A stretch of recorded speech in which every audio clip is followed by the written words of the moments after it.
محمد نبینا بنور هدی۔ محترم سامعین، السلام علیکم ورحمۃ اللہ تعالیٰ وبرکاتہ۔ اللہ تبارک و تعالیٰ نے حضرت آدم علیہ السلام سے فرمایا، اے آدم، اپنی بیوی حوا کے ساتھ جب تک جی چاہے جنت میں رہو اور جو جی چاہے کھاؤ، بس اس درخت کے قریب مت جانا۔ اللہ تبارک و تعالیٰ نے حضرت آدم اور حضرت حوا علیہ السلام کو ایک درخت کے قریب جانے سے منع فرمایا۔ اس واقعہ کو بعض مقررین بے باکی اور بے احتیاطی سے بیان کرتے ہوئے حضرت آدم علیہ السلام کی طرف خطا کی نسبت کر کے کہتے ہیں کہ اس میں اس حکمت کی وجہ سے حضرت آدم علیہ السلام سے یہ کام سرزد ہوا۔ اس حکمت کی وجہ سے اگر خطا نہ بھی کہے تو کم سے کم یہ کہہ دیتے ہیں کہ ذلت پیغمبرانہ آپ سے سرزد ہوئی، لیکن اس طرح کی باتیں کرنا آپ کے تعلق سے کہاں تک درست ہے؟ اس واقعے کی حقیقت کیا ہے؟ ظاہر شریعت اس سلسلے میں کیا کہتی ہے اور اہل تصوف کا اس بارے میں کیا کہنا ہے؟ یاد رکھیے کہ صوفیاء کرام کی ایک بات بہت زیادہ ایمان افروز اور عقیدے کو روشن کر دینے والی ہے، جس کو ہم اس بیان میں ضرور آپ کے سامنے رکھیں گے۔ بہت عمدہ وضاحت، بہت عمدہ توضیح صوفیاء کرام نے اس سلسلے میں کی۔ حضرت آدم علیہ السلام سے خطا سرزد ہوئی، غلطی ہوئی، آپ سے ذلت پیغمبرانہ سرزد ہوئی یا کیا ہوا؟ صوفیاء کرام نے ایک بہت زبردست اس کی وضاحت کی ہے، وہ بات ہم آپ کے سامنے ضرور رکھیں گے۔ سب سے پہلے ظاہر شریعت کیا کہتی ہے اس کو سمجھیں۔ یاد رکھیے کہ شیطان سے اللہ تبارک و تعالیٰ نے فرمایا تھا ابلیس لعین سے کہ آدم کو سجدہ کرو۔ ابلیس نے سجدہ نہیں کیا۔ ابلیس حضرت آدم علیہ السلام کو سجدہ نہ کرنے کی وجہ سے مردود ہوا تھا، لہٰذا وہ حضرت آدم علیہ السلام کو نقصان پہنچانے کے طاق میں تھا۔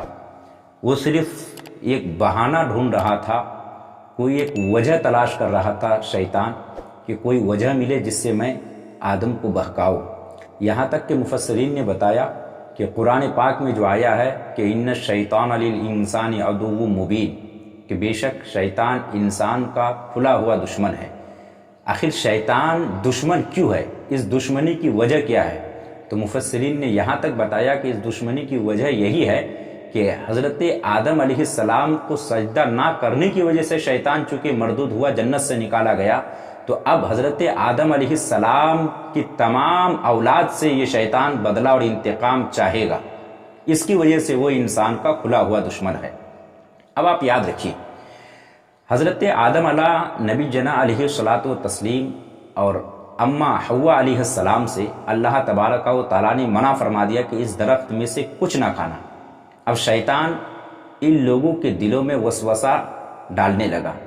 شیطان نے کہا کہ پتہ ہے تمہیں پروردگار عالم نے کیوں کہا کہ اس درخت میں سے نہ کھانا؟ اللہ تبارک و تعالیٰ نے اس لیے کہا کہ اس درخت سے نہ کھانا تاکہ تم فرشتہ نہ بن جاؤ، یا اس طرح بہکایا کہ تاکہ تم ہمیشہ زندہ نہ رہو۔ اس طرح کی بات کی، اور شیطان نے ساتھ میں قسم بھی کھائی کہ میں اللہ کی قسم کھا کے کہتا ہوں کہ میں تم لوگوں کا بہت زیادہ خیر خواہ ہوں۔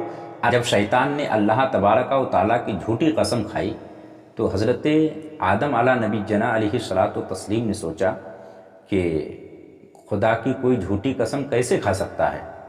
پھر حضرت آدم علیہ السلام کے دل میں خیال آیا کہ اللہ تبارک و تعالیٰ نے جو منع فرمایا وہ منع تحریمی نہیں بلکہ تنزیہی ہے، یعنی اگر ہم کھا لیے تو صرف خلاف اولا جیسی بات ہوگی۔ تو حضرت آدم علیہ السلام نے یہ سوچا، یہ حضرت آدم علیہ السلام نے خیال کیا، یہ ان سے خطۂ اجتہادی ہوئی، اور پھر پہلے حضرت حوا علیہ السلام نے کھایا اور پھر ان کے بعد حضرت آدم علیہ السلام نے اس درخت میں سے کھایا۔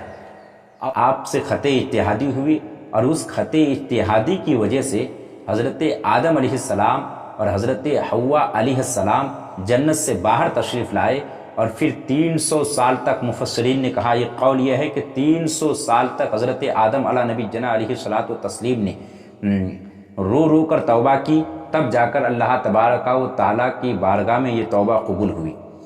یہ ظاہر شریعت کے اعتبار سے وضاحت ہے، لیکن اصل مقصد جو ہے وہ صوفیہ کا وہ موقف بتانا تھا کہ صوفیہ اس بارے میں کیا کہتے ہیں، اہل تصوف کے یہاں اس واقعے کی نوعیت، حیثیت، اس کی حقیقت کیا ہے۔ ہم آج اس سلسلے میں خاص کر کے آپ سے ہمیں بات کرنی ہے۔ اب صوفیہ کا ماننا یہ ہے کہ منع کی دو قسمیں ہیں، منع تحریمی اور منع تحریزی۔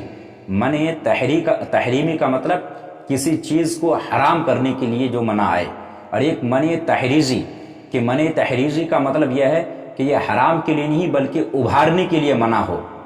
صوفیہ نے ایک قاعدہ بیان کیا، الانسان حریص علی ما منع لہ، کہ انسان کی فطرت میں ہے کہ اس کو جس چیز سے روکا جائے اس کی طرف انسان زیادہ لالچی ہوتا ہے، انسان اس کی طرف زیادہ بڑھتا ہے۔ ظاہر ہے یہ انسان کی طبیعت میں ہے کہ اگر کسی چیز سے انسان کو روکا جائے کہ وہاں نہیں جانا ہے، وہ کام نہیں کرنا ہے، تو انسان زیادہ دل میں خیال آتا ہے اور زیادہ لالچی بن جاتا ہے کہ آخر وہاں منع کیوں کیا گیا جانے سے۔ تو اللہ تبارک و تعالیٰ نے حضرت آدم علیہ نبی جنا علیہ الصلاۃ والتسلیم کو جو منع فرمایا تھا کہ اے آدم، جب تک چاہو اپنی بیوی کے ساتھ جنت میں رہو، جو چاہو کھاؤ پیو، بس اس درخت میں سے کچھ نہ کھانا۔ اللہ تبارک و تعالیٰ نے یہاں جو حضرت آدم علیہ السلام کو منع فرمایا، وہ منع تحریم کے لیے تھا ہی نہیں، وہ منع حرمت کے لیے تھا ہی نہیں۔ جب وہ منع حرمت کے لیے تھا ہی نہیں تو پھر آپ سے غلطی کا ماننا یا آپ سے خطأ اجتہادی کا ہونا، اس کا کوئی مفہوم ہی نہیں۔ صوفیہ نے کہا کہ حضرت آدم علیہ نبی جنا علیہ الصلاۃ والتسلیم کو اللہ تبارک و تعالیٰ نے جو منع فرمایا، وہ منع حرمت کے لیے نہیں تھا بلکہ وہ منع تحریز کے لیے تھا، یعنی وہ منع کسی چیز کو حرام کرنے کے لیے نہیں تھا بلکہ وہ منع کسی چیز کے کرنے پر ابھارنے کے لیے تھا۔ اس پر دلیل کیا ہے؟ صوفیہ نے اس پر دلیل ایک حدیث قدسی سے لی۔ وہ حدیث قدسی کیا ہے؟ اللہ تبارک و تعالیٰ نے فرمایا، کنت کنزا مخفیہ فاحببت ان اعرف فخلقت الخلق۔ اللہ فرماتا ہے کہ میں ایک چھپا ہوا خزانہ تھا، میں نے چاہا کہ میں پہچانا جاؤں تو میں نے مخلوق کو پیدا کیا۔ ظاہر ہے تمام لوگوں کا اتفاق ہے کہ یہاں مخلوق سے مراد محمد عربی صلی اللہ تعالیٰ علیہ وسلم کی ذات اقدس ہے۔